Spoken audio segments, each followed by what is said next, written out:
ሰላም እንዴት አላችሁ? እግዚአብሔር የተመሰገነ ይሁን። እስካሁን ባለውበት ፍጹም ደህና ነኝ። እናንተም ሰላም እንድትሆኑ ነው የዘወትር ጸሎቴ። አመሰግናለሁ።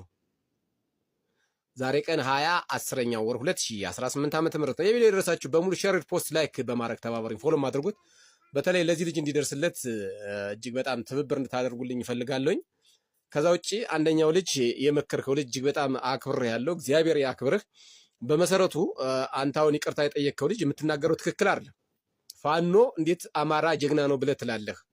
ፋኖን መቃወም ይቻላል ድርጅት ስለሆነ። እኔ ለምሳሌ አማራ ነኝ። አማራ ጀግና ነው ብል አንተን የነካህ ምኑ ላይ ነው? እስኪ ንገረኝ። እኔ አማራ ጀግና ነው ያልኩ፣ ከዛ ውጭ ከሌ ጅል ነው አላልኩም። ስለዚህ አንተን ያበሳጨህ ምኑ ነው? ወንድም አለ ነውር ነው፣ አይደረግም እንደዚህ። ይሄ ወንድም እንደመከረህ በእርግጥ ልጅ ነህ አንተ፣ የምታውቀው ነገር የለም። ምናልባትም በኢህአዴግ ዘመን የተወለድክ ከሆነህ ኢህአዴግ ወይም ቲፒኤልኤፍ በኢትዮጵያ ወጣት ላይ አማራን እንዲጠላ ያደረገ ድርጅት ነው። ስለዚህ ያን እየሰማህ ያደግክ፣ ሁልጊዜም የበታችነት እየተሰማህ ያደግክ ስለሆንክ አሁንም ያ ነገር በአእምሮክ ስላለ አማራ ጀግና ነው ሲል አንድ ሰው ተነስቶ አይ ይሄ እኮ የኔን ብሔር ዝቅ አድርጎ አይቶት ነው የምትል። እንደዛ አይደረግም ወንድም አለ። እንዳልኩህ ይህን ሰፊ ማህበረሰብ በአንታፍ መሰደቡ አንተ እውቅናህን አይገልጽም። አላዋቂነትህን የቀነጨረ ሃይምኖ መኖርህን ነው የሚያሳውቅ እንጂ አንተ በአንታፍ ማለት ነው በአንታፍ በአንተ እድሜ ይህን ታላቅ ህዝብ በዓለም የሚታወቅ አማራ የሚባለው ነገድ በአንታፍ መሰደቡ እጅግ በጣም ነውር ነው።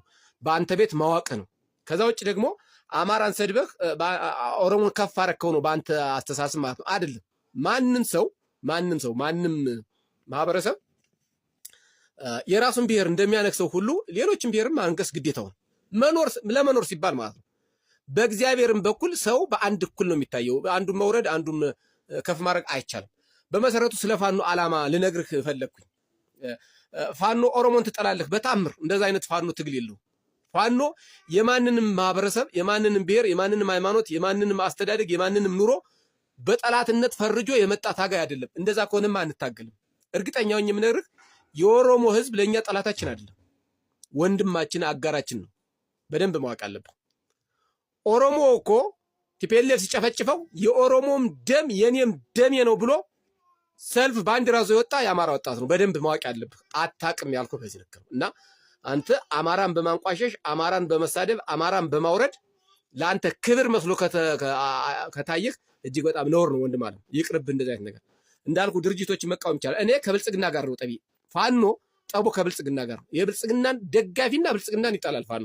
ምክንያቱም መላው የኢትዮጵያን ህዝብ እየጨቆነ እየገደለ እየረሸነ ስለሆነ ማለት ነው። ስለዚህ አንተ ልጅ እንደዚህ ምክር ብትቀበል ጥሩ ነው። በሆነ ለነገሩ ይቅርታ ብለሃል በመጨረሻ አካባቢ ጥሩ ነው። ግን በመሰረቱ አማራ እንደዚህ አድርገህ አንጠልጥለህ መሳደብ ለአንተ ውርደት ነው። እስኪ ስሙት እስኪ ምን እንደሚል።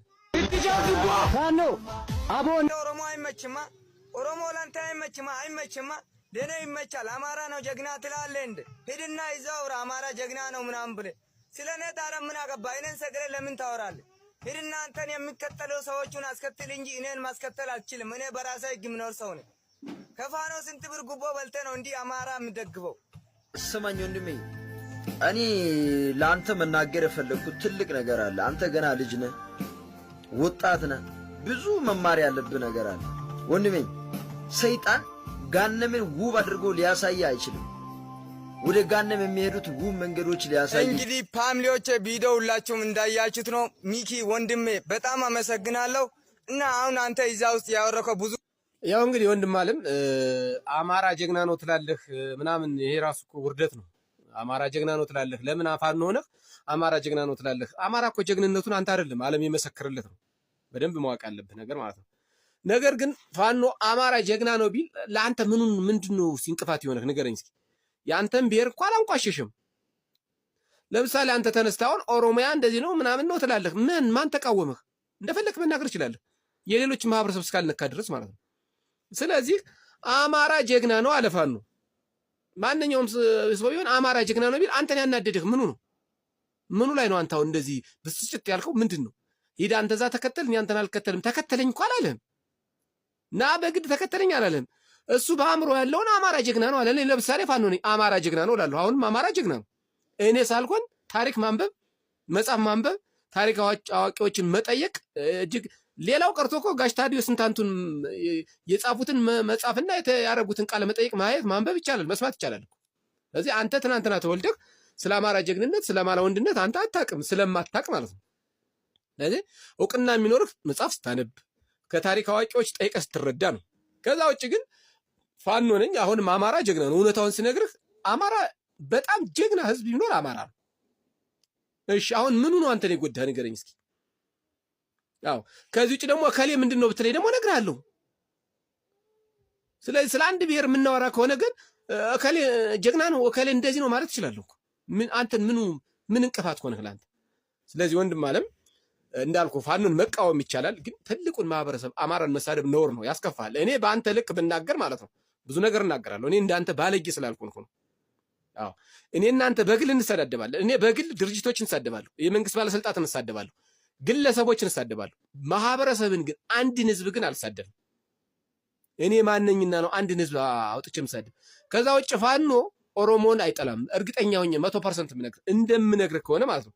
ዛሬ ፋኖ የሆነው ትናንትና የኦሮሞ በወያኔ በኦሮሚያ የሚፈሰው የኦሮሞ ደም የኔም ደም ነው ብሎ መፎከር ይዞ በጎንደር በደብረ ማርቆስ በባህር ዳር በደሴ በደብረ ብርሃን በኮምበልሻ በወልዲያ በጥይት ያለቀ የአማራ ወጣት ነው። የኦሮሞ ደም የኔም ደም ነው ብሎ ማለት ነው።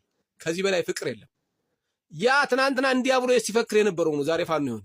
ስለዚህ ፋኖ ደግሞ ጠቡ ከህዝብ ጋር አይደለም ከመንግስት ጋር ነው። በደንብ ማሰብ መቻል አለብህ ወንድም ማለት በደንብ ወቅ። ምናልባት መንግስትን የምትደግፍ የመንግስት ባለስልጣን የመንግስት የሆነ ጋሻ ጃግሬ ከሆንክ አሁንም ጠብነን በግል ደረጃ ነው የምልህ።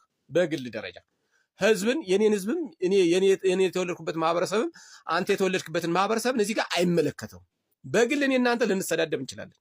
ማህበረሰብ ግን እንደ ማህበረሰብ አይሰደብም። የሌላውን ማህበረሰብ ሰደብከው ማለት የራስክን ማህበረሰብ ደግሞ ነገ ተነስዶ አንዱ የአንተን ማህበረሰብ ይረግጠዋል። አዎ እርግጠኛ መሆን የምነግርህ ገብቶሃል በደንብ። አዎ በደንብ አጤን ወንድም አለ።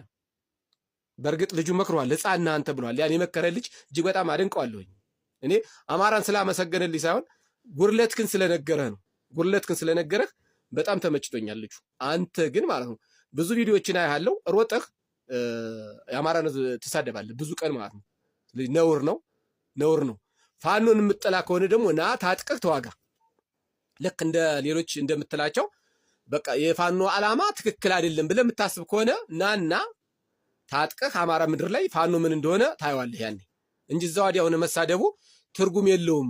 ጀግና ከሆንክ ውጣ ታገል፣ የፈለግከውን ድርጅት ደግፍና ብልጽግና የምትደግፍ ከሆነ ና ታጠቅና ና ተዋጋ። ያኔ ወንድ መሆንክን አይልሃለሁ እዛ ጋር እንጂ እዛ ጋር ተደብቀህ አማራ እንዲህ ነው ነፍጠኛ ምናምን ብትል ትርጉም የለውም። ጀግና ከሆንክ ና አማራ ክልል ታጥቀና ያኔ ምን እንደሚጠብቅ ታውቀዋለህ። አመሰግናለሁ። በደንብ ሼር፣ ኮፕሊንክ፣ ሪፖስት በማድረግ ለዚህ ልጅ እንዲደርስልኝ ያድርጉልኝ። አመሰግናለሁ።